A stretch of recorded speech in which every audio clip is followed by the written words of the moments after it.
사랑이 끝난 자리에 사랑이 되어주는 사람이 있다. 그 시입니다. 봄길이라는 길이 끝나는 곳에도 또 다른 길이 있다. 길이 되어주는 사람이 있다. 길이 필요 없는 사람, 그 이야기를 들으려고 합니다. 시각장애인은 우리만큼 썩 반드시 길이 필요한 것은 아닙니다. 오늘 시각장애인의 한 사람, 본문에 나오는 등장인물입니다. 정말 그날 이상했습니다. 보통 날 같으면 예수님께서 환자들에게, 병자들에게 내가 원하노니 깨끗함을 입으라 말씀하셨을 텐데, 일어나 내 들 것을 들고 집으로 가라, 따라 평안히 가라, 너 믿음이 너를 구원했다. 바로 얼마 전에는 기목고 어눌한 사람에게 그 유명한 에바다라고 말씀하시기도 하셨던 예수님, 그날은 아무 말씀이 없으셨습니다. 정말 그날따라 전에와는 다른 예수님의 모습이 보였습니다. 벳세다로 돌아온 지 며칠째가 되는 그날에 어느 동네에 있었는지 알 수 없지만 하여튼 몇몇 사람들이 시각장애인 한 사람을 예수님께 데리고 와서 고쳐주기를 원하는 마음으로 예수님 곁에 놓아두었습니다. 이 정도 되면 예수님께서 물어야 옳습니다. 너 병이 언제부터 있느냐? 너가 낫고 싶으냐? 내가 무엇을 하여 주기를 원하느냐? 그를 향하여 어떤 질문이라도 하셔야 되는데 예수님은 침묵하시고 계십니다.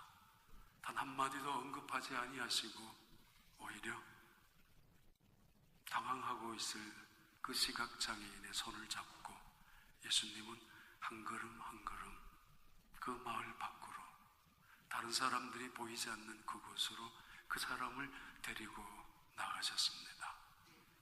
그런 예수님의 행동에 대해서 제자들도 이상하게 느꼈고 뭔가 다르다라는 느낌을 충분히 받았던 그날에 이루어진 이 본문의 사건입니다. 예수님 왠지 힘없이 보였고 무엇인가 예수님의 능력이 다 빠진 듯이 느낄 수 있는 그런 모습을 바로 느끼는 그런 장면, 그런 사건, 그런 기적이 오늘 본문의 내용입니다.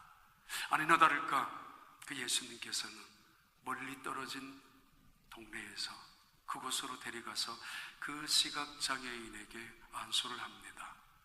그리고 눈을 뜨게 합니다. 고쳐지질 않았습니다. 그냥 어정쩡한 상태, 흔히 말하는 엉터리 정도의 고쳐지는 모습으로 끝났습니다. 다시 재차 안수합니다. 그때서야 그 병자가 밝히 보게 됩니다. 정말 이상한 일입니다. 그리고 대단히 다른 기적의 이야기입니다. 마가복음을 기록한 마가는 대단히 의도적으로, 고의적으로 이 사건을 예수님의 전생애 속에서 가장 중요한 전반부와 후반부 사이에 아주 결정적인 전환점을 이루는 그 지점에 놓고 있습니다. 그러면서 우리를 향하는 무엇인가의 메시지를 전달하기 위한, 아니 예수님을 3년 가까이나 따라다니고 있는 제자들을 향하여 무슨 메시지를 하시고 싶은 말씀으로 이 본문을 마가는 의도적으로 배열해 놓고 있는 게 틀림없습니다. 아무튼 그날, 남다른 날은 틀림없는 그날이었습니다. 꽤 오래전에, 아주 오래전에 저희 집 건너편에 소장수 하시는 아저씨가 살고 계셨습니다. 소를 파는, 아니 정확히 말하면은 5일마다 일어나는 장날에 소를 팔려고 나오는 사람과 소를 사기 위해서 찾아 나오는 사람들을 중개해주고 그 중개해주면서 먹는 돈을 가지고 살아가는 사람이었습니다. 의뢰의 그분은 장날이 끝나는 날이면 소리소리 지르면서 골목에서부터 들어오기 시작합니다. 막걸리를 아주 건어하게 드시고 들어오기 때문에 무슨 장사가 잘 되었든 안 되었든, 돈을 벌었든 말든 상관없이 그분은 어김없이 늘 그랬던 걸로 기억합니다. 그분이 집에 들어가면 한 5분, 10분이 지나면은 아이들이 자지러질 듯이 우는 소리가 들리고, 그 다음에는 와장창 깨어지는 소리가 온 동네에 시끄럽게 들릴 정도로, 그리고 한 5분, 10분이 다시 지나면은 그 집에 있는 어머니, 아주머니가 바로 우리 집으로 피신 도망을 오셨습니다. 제 아버지가 연세가 드셨기 때문에 저희 집에는 올 수가 없는 형편입니다. 가끔씩 헛간에 쭈그리고 앉아 계셨던 그 아주머니, 저희 어머니가 그랬습니다.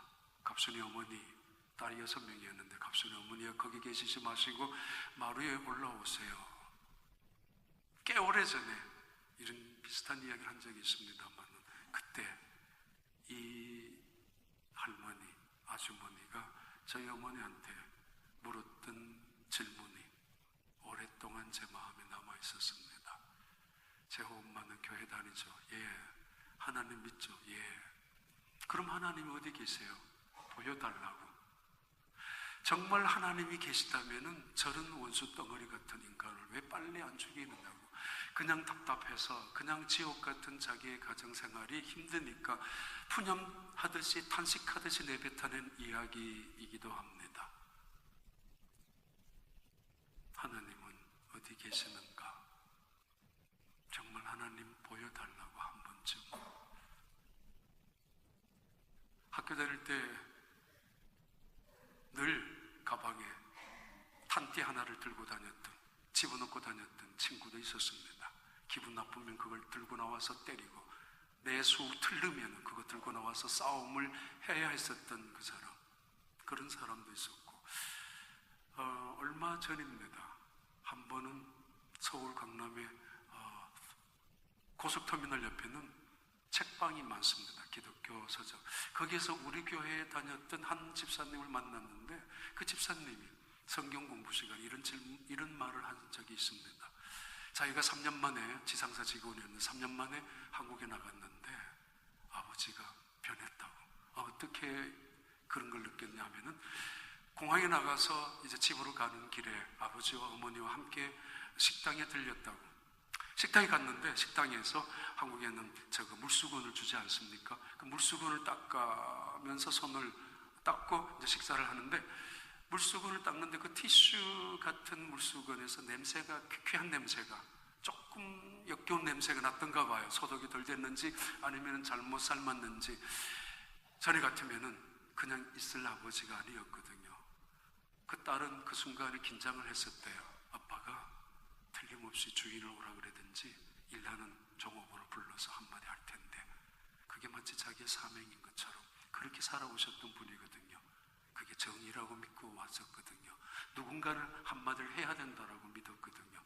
그게 내가 자기 아버지는 희생이라고 생각하면서, 그날도 이 딸이 잠깐 긴장을 했었는데 그냥 지나갔대요. 이 분들의 이야기, 오래전에 제가 신학교 다닐 때 고향에 갔을 때 하나님이 살아계신 보여달라고 하셨던 그 아주머니, 제가 설교하는 그 앞자리에 앉아 계셨습니다. 나 아느냐고, 나 하나님 믿는다고. 그렇게 적어도 한 국민학교 때 이후에 했으니까 20년 가까이 지난 다음에 그분 교회에 다니고 계셨습니다. 가방 속에 군인들이 찾고 다니는 탄티를 넣고 다녔던 그 친구, 언젠가 찾아가 보니까, 고향에서 만나보니까 중고등부 부장 집사님으로, 안수 집사님으로 예수님을 믿고 있었고, 교회에선 대단히 충성스러운 일꾼으로 섬기고 있었습니다. 집에 가서 이 여자 집사님께서 엄마한테 묻기도 전에 어머니가 딸한테 이렇게 말했다고 합니다. 아빠 달라진 거 알지? 엄마하고 딸하고는 이미 의미심장한 눈길을 주고받았으니까 아빠가 얼마 전부터 교회 다녀 그랬대요. 아빠 교회 다니고 있어. 교회를 다니는 순간에 변화되어 가는 사람들, 한순간에 변화된 사람도 있고, 어떤 사람은 점진적으로 변화되어 가는 사람들이 있습니다. 요즘 세상은 특히 한국에서는 개신교를, 교회를 대단히 비난하고 교회가 땅바닥까지 떨어져 가고 있습니다. 첫째 이유는 오래전부터도 쌓여왔지만 세월호 사건 때문에, 그 세월호 주인이 교인이라는 것 때문에, 그들이 모여있는 단체가 교회라는 이름 때문에 모든 교회는 똑같이 욕을 먹고 있었고, 그 주인이 얼마나 돈을 착복하고 그 아들, 딸들도 수백억을 한 손에 잡고 사용하는 사람들, 도대체 교회가 이 돈이 어디서 나왔느냐라고, 사기꾼들의 집단이 아니냐라고 매도되는 교회. 그러다가 한국에 교황이 오셔서 보여준 그런 감동적인 그 모습들, 그리고 얼마 전에 명량이라는 영화 때문에 대한민국의 세 사람 중에 한 사람은 그 영화를 보았습니다. 그 영화 속에 나온 장면 중에 하나, 그거는 임진왜란 때인데 스님들이 나와서 나라를 돕는 그런 전쟁터에 참여했었던 이야기입니다.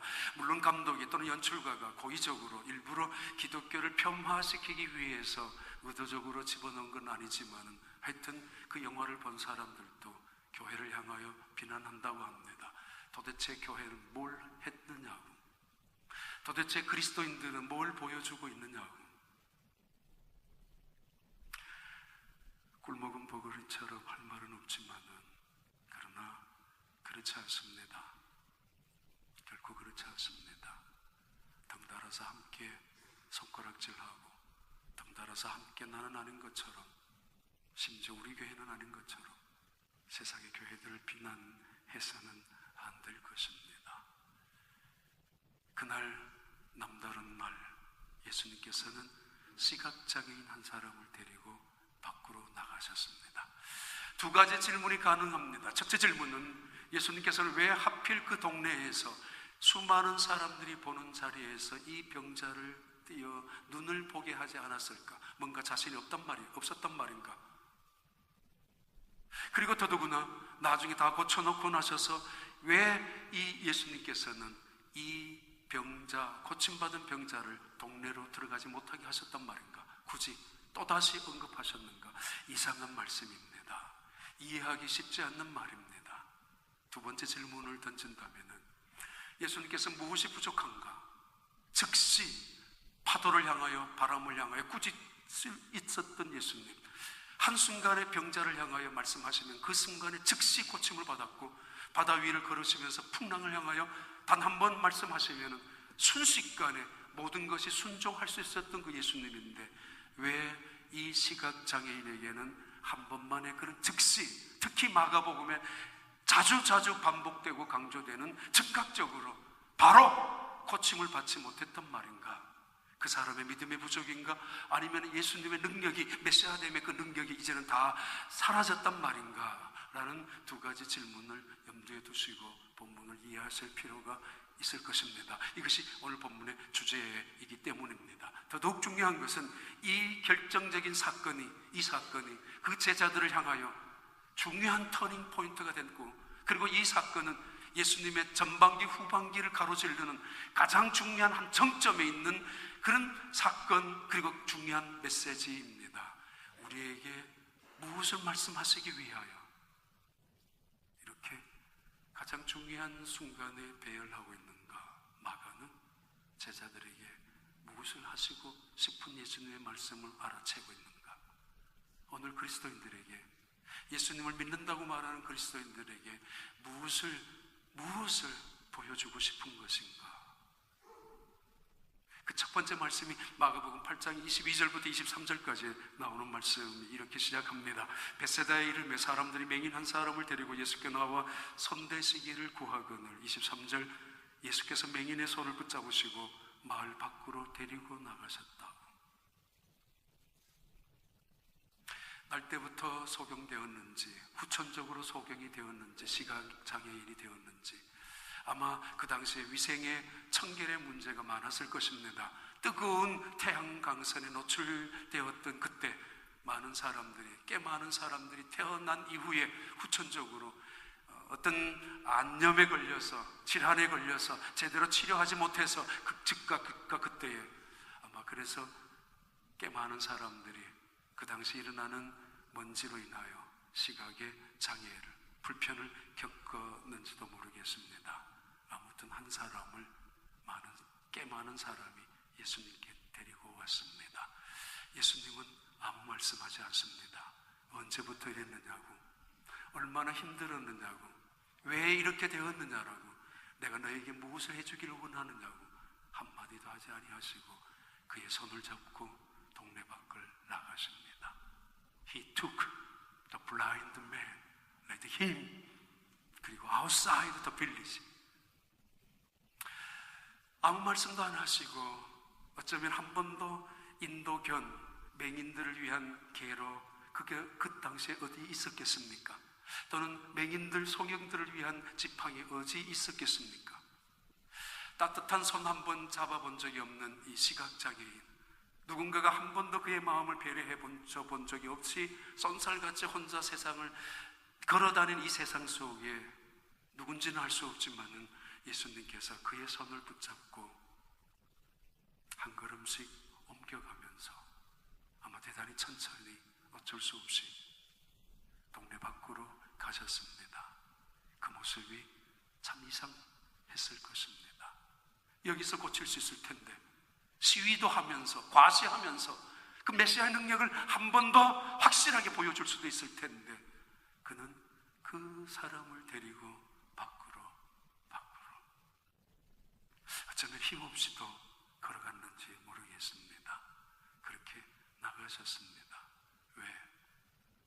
그 사람들의 뭔가 보여주기 싫어서, 메시아됨을 인정받기 위하여 쐐기라도 박듯이, 봐라, 구약에서 예언했던, 이사야 선지자가 예언했던 메시아가 오면은 소경이 보게 될 것이고 저는 자가 걷게 될 것이라는 그 말씀이 지금 너희들 눈앞에 이렇게 똑똑히, 이렇게 생생하게 이루어진다. 그래도 나를 못 믿겠느냐? 한 번 더 쐐기를 박듯이 그 기적을 통하여 그들에게 나라는 존재가 누구인지를 보여줄 수 있었을 텐데, 그는 그 방법을 택하지 않습니다.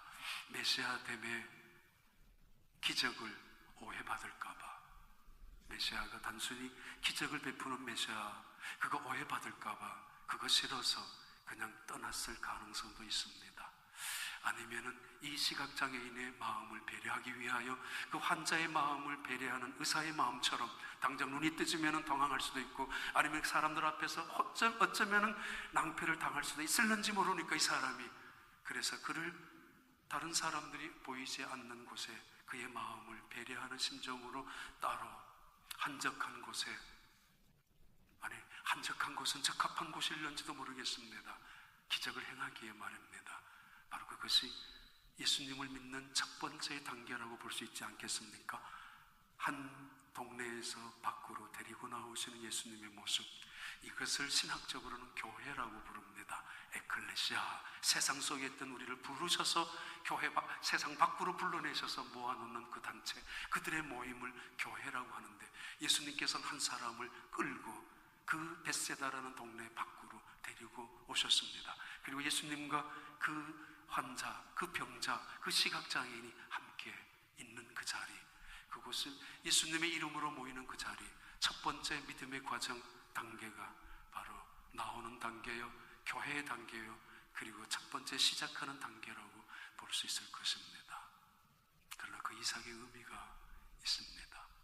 벳세다, 예수님이 그 벳세다를 향하여 두 번이나 탄식하신 적이 있습니다.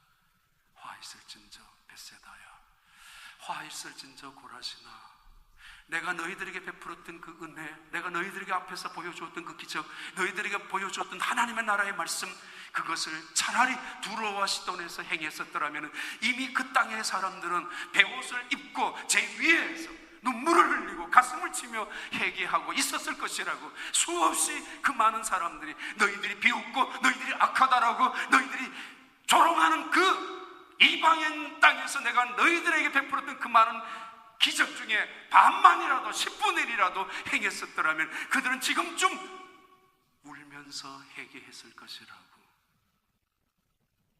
그런 땅 중에 대표가 벳세다입니다. 예수님의 기적을 눈으로 보았고 예수님의 기적을 입으로 먹었고 예수님의 기적적인 말씀을 들었고기로, 그러나 그들은 눈물을 흘린 적 없고 무릎을 꿇고 하나님을 찬양해 본 적도 없고 오히려 원망 불평 쏟아낸 사람들이 벳세다 사람들이었습니다. 폐쇄적인 동네, 강팍한 인간들이 모여 사는 동네, 어쩌면 눈이 떠여 있지만 눈먼 사람들이 모여 있는 동네, 보고도 보지 못하고 들으면서도 듣지 못하는 참으로 어처구니 없는 사람들이 모여 사는 동네, 그 벳세다 예수님께서는 그들에게 또 한 번 뭐를 보여주고, 이래도 믿지 않겠느냐, 뭐를 또 한 번 기적으로 보여주며 난 하나님의 아들이야, 그리고 하나님의 말씀을 다시 한번 들려주면서 이래도 나를 믿지 못하겠느냐라고 한 번 더 보여주고 한 번 더 들려주고도 싶었겠지만은, 그러나 그러지 아니하셨습니다. 이미 끝난 것 같았습니다. 그래서 예수님은 그를 데리고 따로 동네 밖으로 나가셨습니다. 눈물 한 번 흘리지 못한 채, 회개 한 번 하지 못한 채, 모든 것을 얻어먹으면서도, 모든 것을 기적을 가지고 보면서도 당연한 줄 알고 오히려 불평하는 그들을 향하여 화 있을진저 이 벳세다야 라고 탄식하셨던 예수님은 그들 앞에서 그 기적을 더 이상 보여주고 싶지는 않았던 것 같습니다. 그래서 그 사람을 데리고 나갑니다. He took him aside가 아니고 outside the village, 꽤 먼 곳으로, 밖으로 데리고 나가셨습니다. 두 번째 단계는 오늘 본문에 대단히 중요한 의미를 가르쳐주는 예수님의 만져주신 the first touch라는 의미로 다가오고 있는데, 마가복음 8장 23절 말씀입니다. 24절까지 예수께서 맹인의 손을 붙잡으시고 마을 밖으로 데리고 나가사 눈에 침을 뱉으시며 그에게 안수하시고 무엇이 보이느냐 물으시니 24절에 쳐다보며 이르되 사람들이 보이나이다. 나무 같은 것들이 걸어가는 것을 보나이다. 밖에 데리고 나옵니다. 교회까지 나오는 단계가 있습니다. 그러나 예수님은 그들에게 뭔가 확실하게 깨닫게 해주고 싶은 것이 있습니다. 지금 이 제자들이 방금 예수님으로부터 책망을 당했습니다.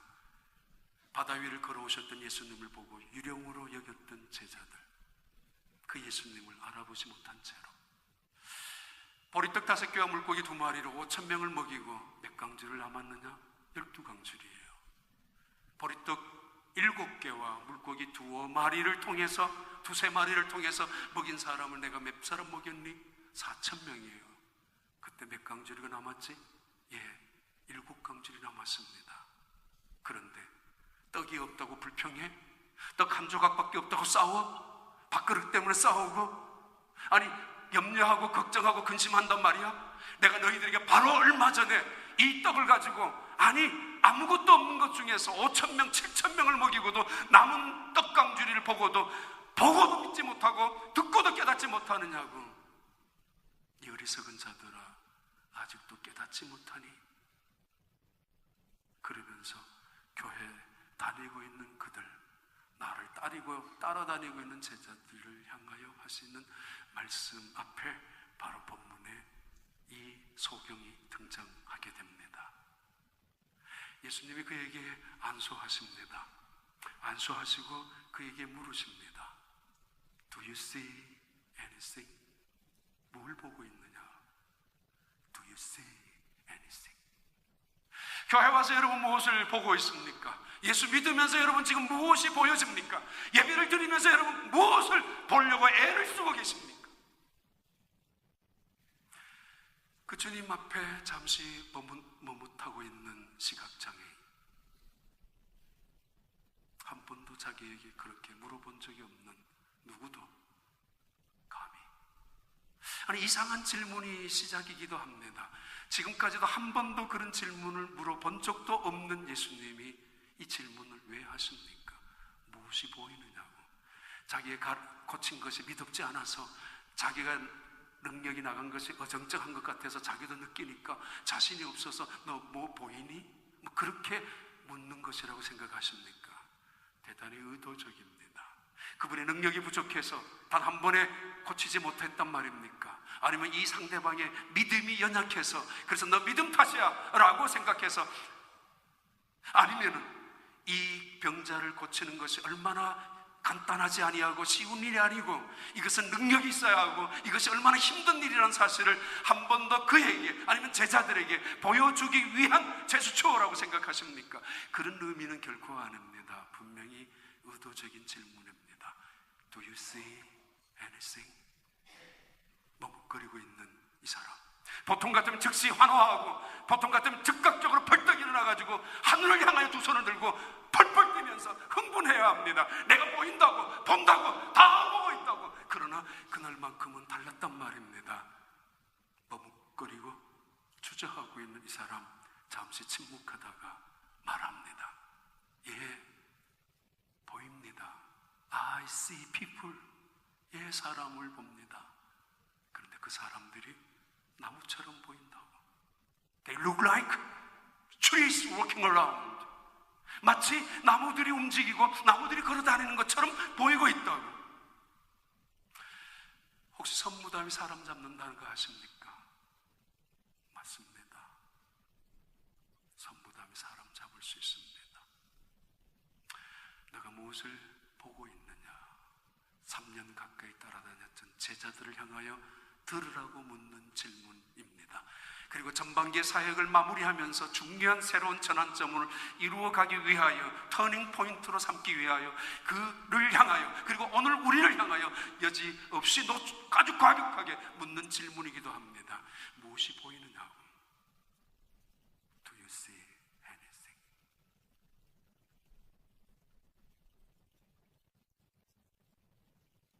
다시 말합니다. 주님의 능력이 부족해서, 그분의 연약한 믿음 때문에 어쩔 수 없이, 그래서 그런 예수님의 모습을 보고 정말 이상하다라고 느끼는 제자들 아닙니다. 그 제자들에게 단호하게 묻는 질문입니다. 예수 믿는다고 하면서, 나를 따라다닌다고 하면서, 제자라고 부름 받으면서 지금 너희들 눈앞에 보이는 것이 무엇이냐고. 왕관의 자리더냐? 자정승 우정승의 장관 자리더냐? 명예이더냐? 무엇이 너희들 눈앞에 보이고 있느냐라고. 근시가 있고 원시가 있습니다. 근시는 앞에 거는 잘 보입니다. 그러나 멀리는 보이지 않습니다. 내 밖에 모릅니다. 내 것을 최고입니다. 목숨을 겁니다. 내 이름 내 명예 내 이익 앞에서 벌벌 떱니다. 그리고는 이웃은 눈꼽만치도 보이지 않습니다. 내 민족 내 나라 조국이라는 것도 털끝만치도 보이지 않습니다. 내가 당하는 아픔, 내가 당하는 고통이 너무도 크다라고 생각하기 때문입니다. 당연할 수밖에 없을 것입니다. 심지어 내 믿음, 내 신앙, 내 양심에 의해서 교회라는 거 아랑곳도 없이, 하나님의 영광, 예수님과 아랑곳도 없이 내 것만 뭉켜잡고 있는 사람들도 있을 것입니다. 근시 안에 병을 앓고 있는 사람들, 어떤 사람들은 원시적인 병. 세상은 잘 압니다. 정치를 말합니다. 경제를 말합니다. 사회를 말합니다. 노조를 말합니다. 교육을 말합니다. 그래서 비난합니다. 비판합니다. 정죄합니다. 정작 자기는 모릅니다. 죄로 뒤집어 쓴 나 자신의 얼마나 무력함, 연약함, 악함을 모른 채로 세상을 향하여 정의를 외칠 수 있는 사람들, 원시 안의 병을 가질 수도 있을 것입니다. 그들이 서기관과 그들이 바리새인들이었습니다. 예수님 말씀하셨습니다. 차라리 너희들이 눈을 뜨고 나는 보지 못한다고 솔직히 말을 한다면은 죄가 없겠지만은, 너희들이 눈뜬 당달봉사처럼 보지도 못하면서 보고 있다고 하니 너희들은 죄인이라고, 다른 말로 너희들은 정말 봉사라는 말입니다. 악한 자라고, 악한 자라고. 무엇을 보고 있느냐? 예, 사람이 보입니다. 아니, 나무로 보입니다. 어쩌면은 태어나서 어느 시간 후에 시각장애인이 되었는지 모르겠습니다. 그래서 사람과 나무의 구별을 어렴풋이 하고 있는 것 같이 나밖에 보이지 않는 사람, 세상 사람들은 다 이용의 가치로, 이용의 수단으로 삼으려고 하는 사람, 나만 의로운 사람, 세상은 다 나쁜 사람이고, 나만 믿음을, 나만 잘난 사람, 세상은 다 쓰레기같이 여겨지는 사람들. 그래요. 다른 사람들은 다 쓰레기예요.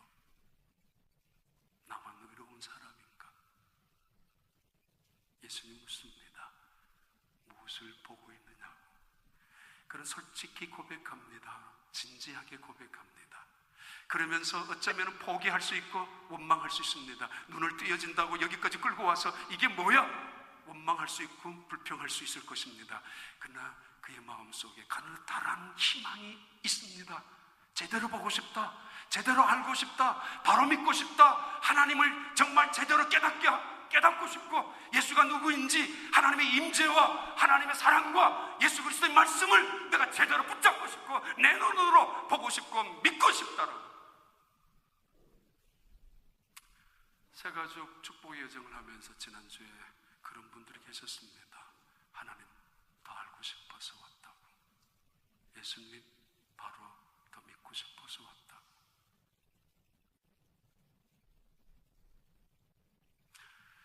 사람으로 보여야 될 그 형상이 나무로 보이는, 그래서 선무당 사람 잡는 것처럼 가끔 고등학교, 중학교 친구들, 교회 다니는 사람들 만나면은 저도 마찬가지일 것입니다. 그들 보기에는 안수 집사였지만은 건들건들 덜렁덜렁 뭐 그렇게 세상에 사람들이 하는 거 다 하고 살았던 친구들도 있었습니다.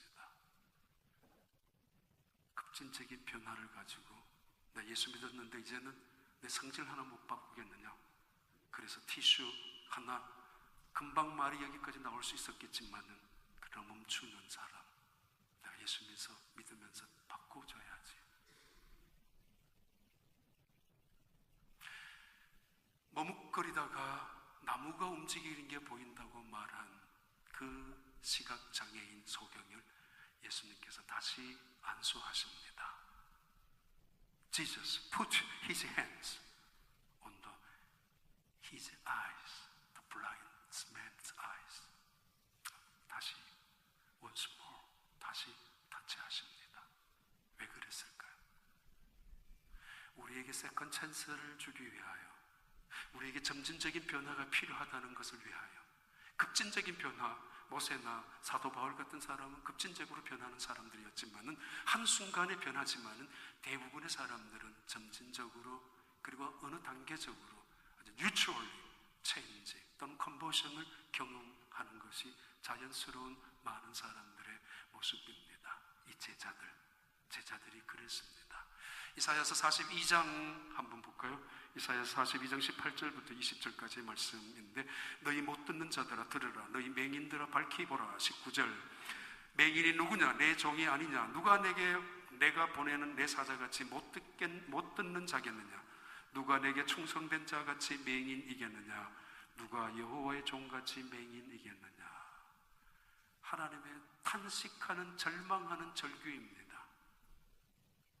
보고 있는 많은 소경들을 향하여 안타까워하는 그들을 향하여 맹인이라고 소리치고 있는 하나님, 정작 보지 못하고 있는 그들.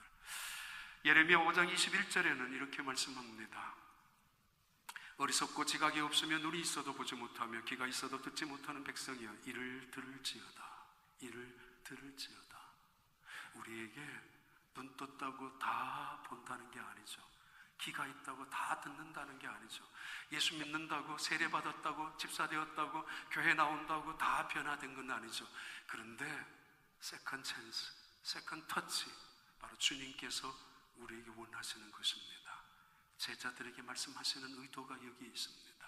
시각장애인을 두 번에 걸쳐서 변화시키고 시각장애인을 두 번에 걸쳐서 보게 하시는 하나님의 의도적인, 예수님의 의도적인 목적이 여기 있다는 것입니다. 너희들 희미하게 아는 걸로 끝내지 마라. 어정쩡하게 아는 걸로 믿지 마라. 보지 못하는 걸 가지고 억지로 믿으려고 하지 마라. 분명히 믿는 자리로 다시 한번 올라서고 다시 한번 변화되는 자리로 올라서라. Once more, he put his hands on the eyes, his eyes 했을 때 the eyes were opened. 그때 눈이 뜨여졌습니다. 그리고 his sight was restored. 그의 시력이 회복되어졌습니다. 마가복음 8장 23절의 눈과 마가복음 8장 25절의 눈을 아주 명확하게 헬라에서는 구별하고 있습니다. 23절의 그 눈을, 첫 번째 예수님께서 만드셨던 그 눈을 엄마라고 합니다. 엄마, 육체적인 눈, 일반적인 눈, 옵티마이라고 하기도 하는데 엄마, 일반적인 눈, 육신적인 눈을 말합니다. 보는 것 말합니다. 1차원적인 그냥 우리가 현상적인 것들을 보는 것을 말합니다. 때로는 이것을 보지 못하는 사람들을 맹인이라고 하고 시각장애인이라고 부르지만은 성경에서는 반대로 말합니다. 오히려 그렇지 않다고. 마가복음 8장 25절에 예수님께서 다시 눈에 안수하시고 이때의 눈, 그래서 그의 시력이 회복되었다는 이때의 눈은 옵살모스라고 하는 단어를 씁니다. 옵살모스, 수, 헤투수, 그의 눈이 회복되고 선하게 온전하게 영적인 눈 의미합니다. 희망을 갖고 사는 사람들은 멀리를 보게 됩니다. 당연합니다. 남들이 보지 못하는 것을 보는 눈이 있기 때문입니다. 사랑하는 사람들은 깊이 봅니다. 당연합니다. 그래서 그 사랑 속에서 그 사람 마음을 이해하고 그래서 어느 순간은 용서하게 되는 것이 사랑의 마음을 갖고 보는 사람들의 태도입니다. 믿음의 사람들, 믿음의 눈이 따로 있습니다. 그 빛 아래에서 세상을 바라봅니다. 죄로 뒤집어 쓴 채로 온통 이 세상 속에서 가장 연약하고 부족하고 무력하고 어쩌면 악한 존재인데도 자기 자신을 보지 못한 채로 세상을 향하여 쫓아가고 달려가는 사람들, 서기관과 바리새인들처럼. 예수님께서 오늘 말씀하십니다. 내가 무엇을 보느냐고. 다시 안수하심에 그의 눈이 다시 온전해지면서 옵슬무스라는 단어로 회복되면서 이것은 바로 욥이 고백했던 고백이기도 합니다. 내가 이제까지 귀로 들었던 하나님을 내가 눈으로 보게 되었다고. 사춘기에 이성의 눈을 뜬 아이들, 어느 순간 그 이성의 눈이 멀기 시작할 때도 있을 것입니다. 어떤 사람은 돈이 눈에 보입니다. 돈만 보입니다. 돈밖에는 안 보이게 됩니다. 그래서 돈에 미친 사람이라고 하기도 하고 나쁜 말로 돈에 얼굴이 눈이 뒤집힌 사람이라고도 합니다. 쾌락에 눈이 먼 사람, 권력에 눈이 간 사람 있습니다. 배가 고플 때는 배를 채우고 난 다음 사람들이 말합니다. 아, 이제 보인다고. 사람들이 보인다고. 그 육적인 눈입니다마는 영적인 우리 세계 속에서 예수님께서 우리에게 은혜를 주시고 내 눈을 다시 터치하시고 다시 한번 세컨 찬스해서 혹은 어떤 사람에게 반복적으로 만져주심으로 인해서 내 눈이 밝아질 때 나를 보게 됩니다. 비로소 나를 보게 됩니다. 하나님을 보게 됩니다. 예수 그리스도를 보게 됩니다. 십자가를 보게 됩니다. 말로만 들었던, 귀로만 들었던 이야기, 이념으로 또는 사고로만 생각했었던 그 이야기들이, 그 내용들이 눈으로 보여지게 됩니다. 그래서 이해가 생기고, 그래서 용서가 생기고, 그래서 너그러움이 생기고, 그래서 순종과 감사와 그리고 기쁨이 그 하나님을 믿는 그 능력이 무엇인가를 알게 되는 것입니다. 남들은 알지 못합니다. 남들은 볼 수도 없습니다. 그러나 우리는 영이신 하나님, 결코 누구도 볼 수 없는, 설명으로 해도 이해될 수 없는 그 하나님을 마치 내 눈으로 환히 바라보듯이 바라보게 되고, 손으로 잡을 수 없는 하나님의 말씀을 마치 내 손으로 붙잡고 있는 것처럼 그 말씀을 붙잡고 살아가는 성도들, 그들을 예수 믿는 사람이라고 하고 그들 그리스도인들이라고 부르지 않습니까? 세상은 세상만 봅니다마는 그리스도인들은 하늘을 바라봅니다. 영원한 세계를 바라봅니다. 천국을 바라봅니다. 그러기에 아무렇게 살지 않습니다. 적당히 살지 않습니다. 물질 속에 빠져 살지도 않습니다. 예수님께서 이렇게 마무리하십니다. 더더구나 이상한 말씀입니다. 너 집으로 가라고. Go to your home. 그런데 동네는 들어가지 말라고. 더구나 이상한 말씀으로 오늘 본문 이 이야기를 끝을 내고 있습니다. 동네로 들어가지 마. 동네로 들어가야 나를 데리고 온 사람에게 고마운 마음도 전해 주어야 하고, 아니면 지금까지 나에게 힘이 되어 줬던 사람들 감사도 해야 될 텐데, 아니면은 내가 눈이 멀었다고 재수 없다고 침을 뱉었던 사람들, 나는 저주받은 인간이라고 따돌리고 있었던 그 사람들에게 보란듯이 봐, 나도 아니야, 나도 사람이야, 하나님께서 나에게 은혜를 베풀어 주었어 라고 그렇게 말씀을 증거 간증할 수 있었을 텐데, 예수님은 굳이 그에게 동네는 들어가지 마라.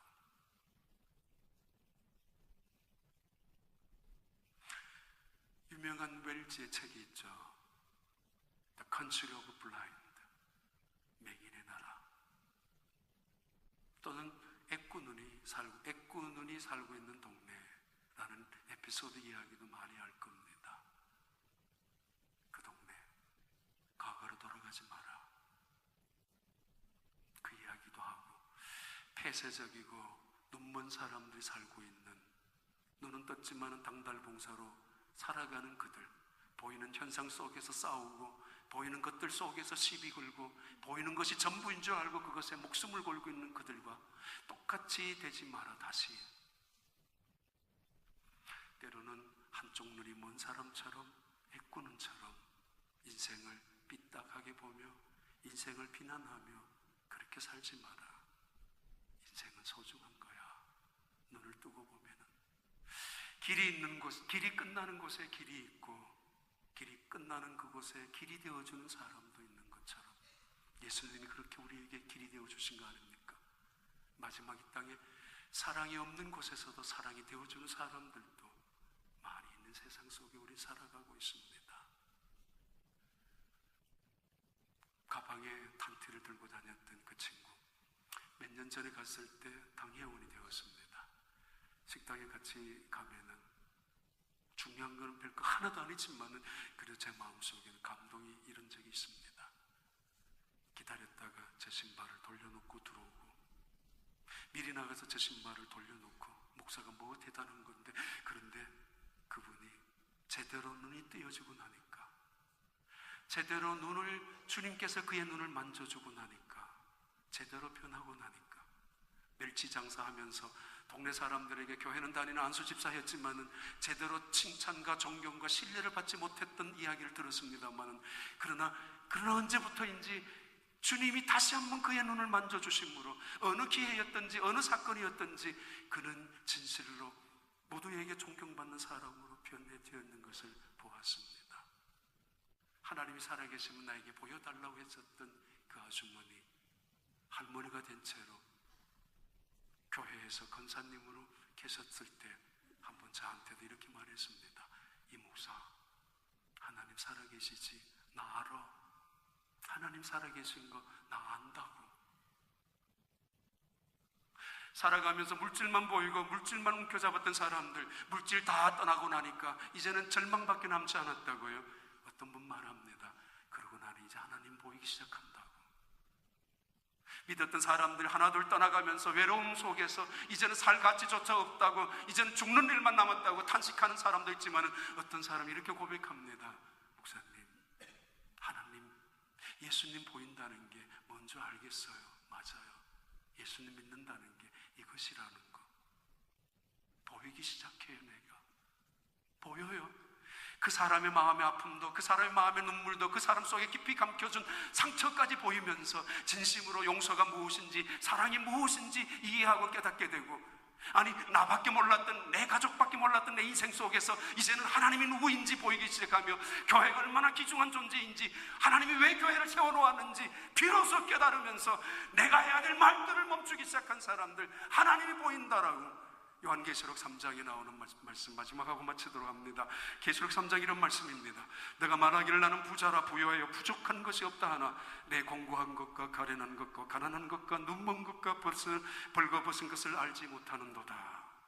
자, 18절에 내가 너를 권하노니 내게서 불로 연다는 금을 사서 부요하게 하고 흰옷을 사서 입어 벌거벗은 수치를 보이지 않게 하라. 안약을 사서 눈에 발라 보게 하라. 예수님의 사역 속에 가장 중요한 사건, 우리에게, 제자들에게 너희들 다시 한 번 더 내가 만져줌이 필요하지 않느냐고. 말씀합니다. 무엇이 보이느냐고. 나는 부유한 자입니다, 부족한 것이 없습니다라고 하지만은 너의 가련한 것, 너의 공고한 것, 너의 불쌍한 것, 너의 벌거벗은 것, 너의 수치를 너가 알지 못하고 보고 있지도 못하는구나. 그런데 세상을 향하여 떠든다고 너를 바라보라고 그 눈을 안약을 써서 발라서 너의 그 벌거벗은 수치를 면하게 하고 너의 그 부끄러움을 흰옷을 사서 가려주라고 주님 말씀합니다.